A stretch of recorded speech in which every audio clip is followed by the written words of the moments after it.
Galactic, bringing you a summary of science. It's necessary to begin again, clean your discs, of information, such as the Eskimos have 37 words for snow. Spreading these memes is fight the nigger and the white. when you're a little tiny sponge, which is after about the age of 2 or 3, it's just a sponge for information of any kind. And we have vast capacity, and it's one of the delights of life to wake up, that you're finally waking up. Nobody who is normal wakes up right away. There are people, and they're far more intelligent and accomplished and beloved of heaven than I am, who became conscious of their own life way too soon. Well, by my standard. Well, it's the only standard I have. Let's start there with the realization that seems to be just one of those just drop your guard and we're not gonna be real anymore. We're going to all pretend together. Oh my God, is that a dangerous thing to do? We're all gonna pretend that we all know the same things. That leads to disaster. No, the only way to know that your thoughts and my thoughts correspond in any way at all is by personal discovery.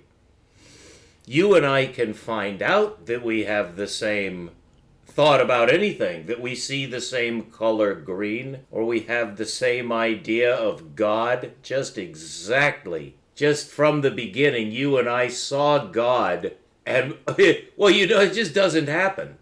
It just never happens. And then when you say never, you quickly discover one of the first debate triggers. Anytime you say never, or always, or the best, or the worst, or this is true, or this is false, you're gonna find some yo-yo who is gonna just disagree with you, and in retrospect, you'll never know why they disagreed with you.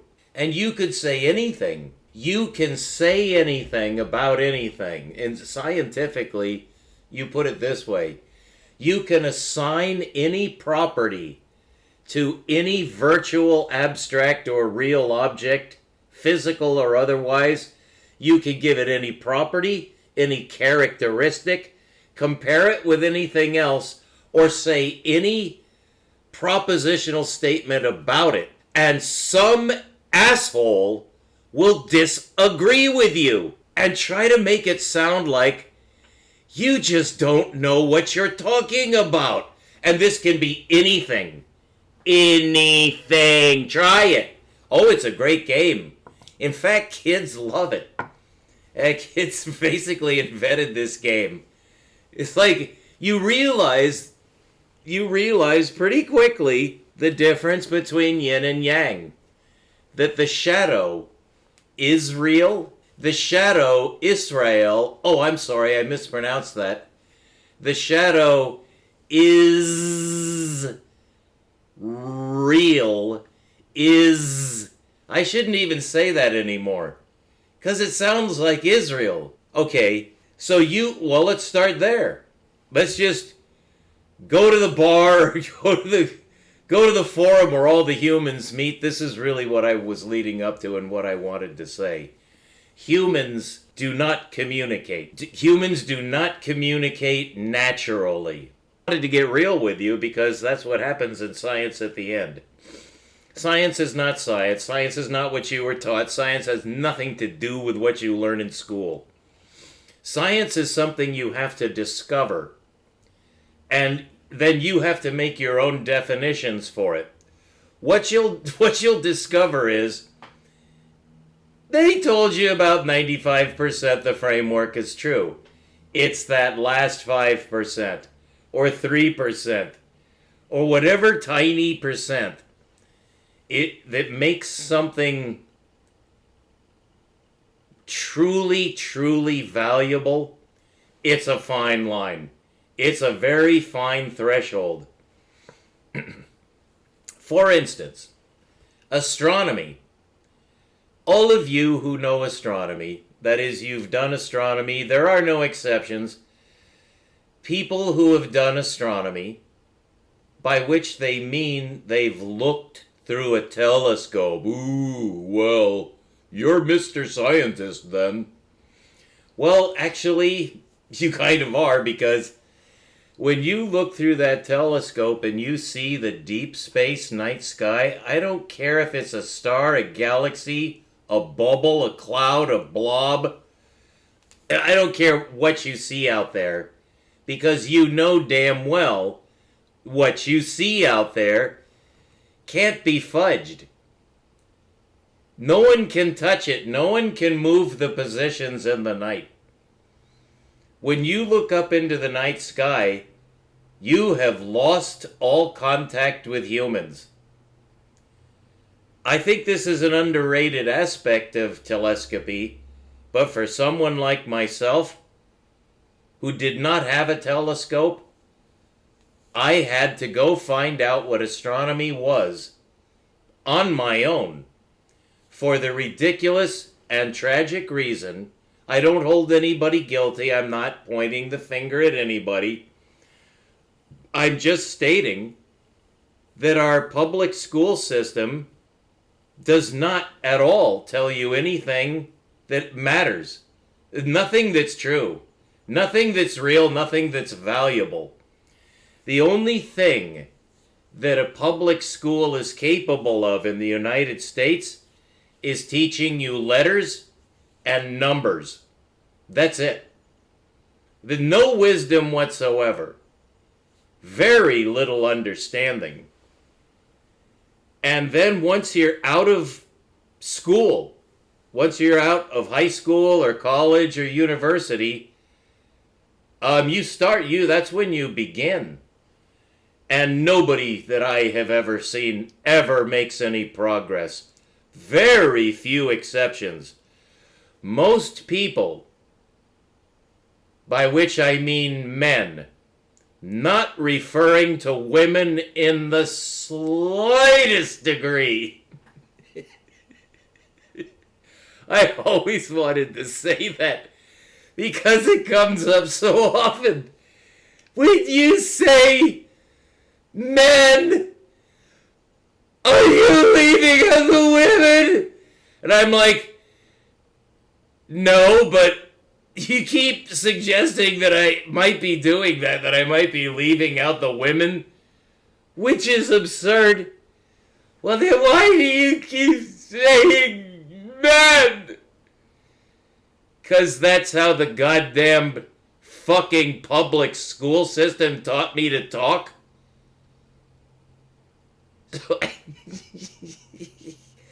And I thought we were all, everyone in school understood. Well, when men first began, and we thought about it, they never say, and women, no. And then when man discovered fire, well, that could have been a female man.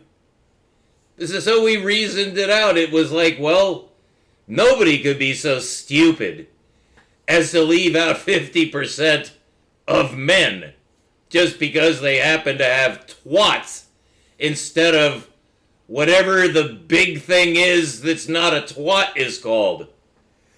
And so because of this magnificently important difference, oh, your tits are big and mine do not produce milk. Well then, you're not a man. Well, you could say that, but does that really matter? It does if you're trying to get milk. If you're like 1 hour old, it matters. I'll tell you what you don't want, and this could lead to a horrendous joke. Because sexuality confounds everybody. Just confounds and disturbs and confuses. It just like is taking a painting that's almost finished. And look, it looks just like the Mona Lisa. And just take your palm and just smush and just swirl it until it looks more like a multicolored toilet bowl being flushed. And that's our level of communication as humans. Yeah, let's just take the word man and men, which means a class that now all we have to do is say a very short, one-syllable word for a topic, a subject, a noun, a mass noun, that you're going to use at least 100 times a day. And instead of saying men and women, well, you know what it's going to be soon? You won't be able to say man, and you won't even be able to say men and women. In order not to offend anybody or leave anybody out, you're going to have to go through the whole LGTBQQQ plus ANSFR double J backwards, upside down, inside out, glowing neon letter, queers. Everybody, each human is a unique queer. When you subdivide queer down to get the infinitesimal of queerdom, there is a quantum queer. So we all share the same queerness. And we're all fucked up sexually. All of us. If there's a queer, a trans, it doesn't matter what kind. Just, there's a whole list of queers. Well, you're in there. You're way down the list. It's like John Horton Conway's binary tree of numbers. What's an infinity of infinities? There's an infinity of queerness. There's an infinity, probably a whole universe that's parallel with ours, that's nothing but queer. It's just like anything that's not normal. It's like we're in the universe where everything is normalized, but a lot of it from the other universe is here with us, but it's mostly normalized. But you have the entire denormalized. Just not normal at all. Just queer. Just bizarre. Oh, you found a particle that's the absolute particle? Well, look over here.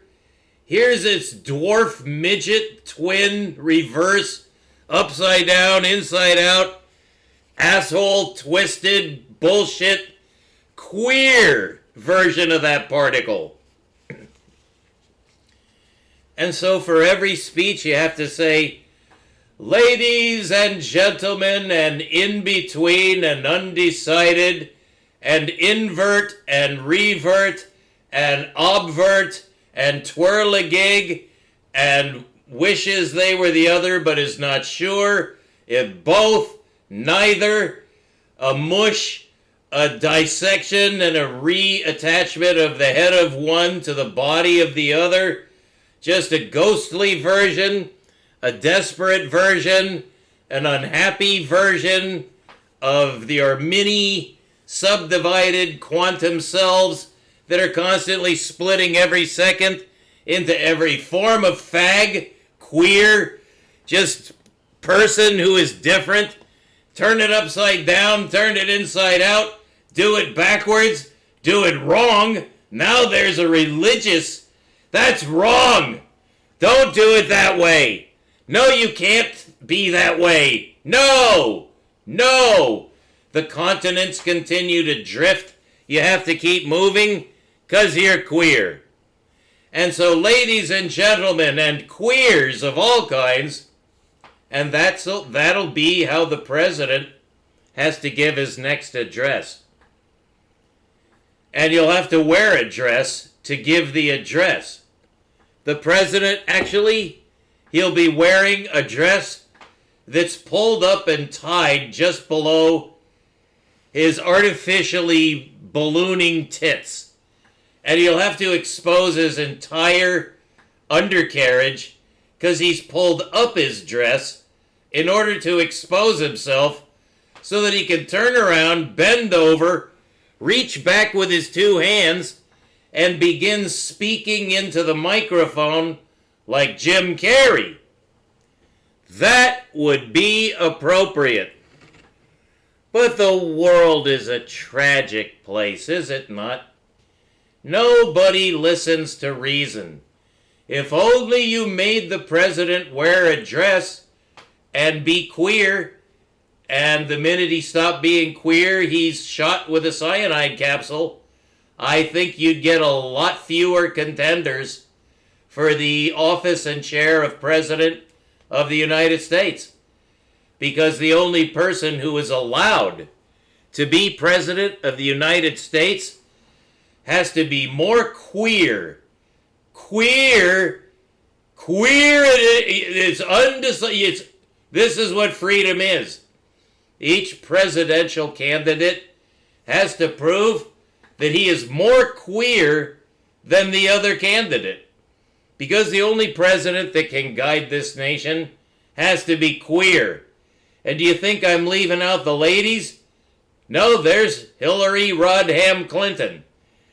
And I'm kind of hoping that she will be president, because it's like calling in the doctor when the dog is so sick that it needs the needle. You know, you gotta put the dog down, just be very kind, give it one last kiss while it's, it can't really move, it's just trying to be alive, but it can't be alive anymore. It's suffering and it doesn't know it because you're there making it happy. And so with tears in your eyes, tears just gushing, tears just exploding out of your eyes because of the love you have for this puppy, this dog. But now it's time for the needle right in the neck. And that's the kind of president we need. We need a Kevorkian. We need a Kevorkian president. But I say, nay, not just Kevorkian. Not just Kevorkian. And I'm trying to remember the name. Who are those? Kardashian. Well, Hillary Rodham Clinton does not qualify as a Kardashian. But she does qualify as a queer. Because they all do. All politicians are queer. But they suppress it. Well, I say, legally, you're not allowed to suppress it. You're that queer? Really? Hillary? What do you think about saving the world? I would like to start a nuclear war with Joe Putin. His name's not Joe. Yes, it is, because that's Hitler's first name. We got a queer. Yeah, Hillary, you're on the ticket. And so the first thing she has to do is be humped by an elephant. Now, you'd have to tie her up and make sure she's safe, and it'd have to be a baby elephant, but she has to be humped by the elephant. But actually, she could strap on a big, I think it's called a dildo, and she could hump an elephant. But that has to be on public TV. Hump the elephant. That's how you prove you're a Democrat. I think. Maybe, whichever one is, that's the Republican. So I'm not sure she is a Republican. So it would be a donkey. But it's some barnyard or animal from India and Siam. I don't think there are elephants in Africa. I think they're all in India and Siam. Because I'm a scientist and I just know all these things. But that's our introduction to today's science presentation, is that all of your scientists that you hear, particularly on YouTube, they're faggots. And I'm just saying, that's the way I use that word.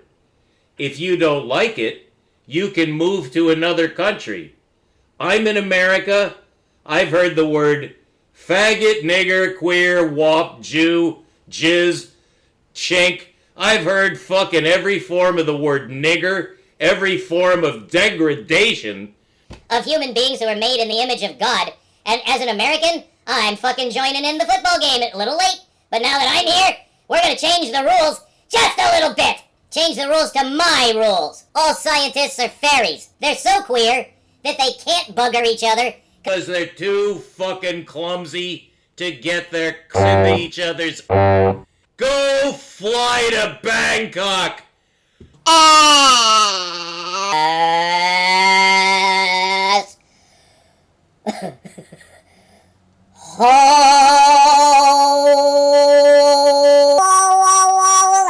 Thank you very much. We'll be right back. This is your Science Channel.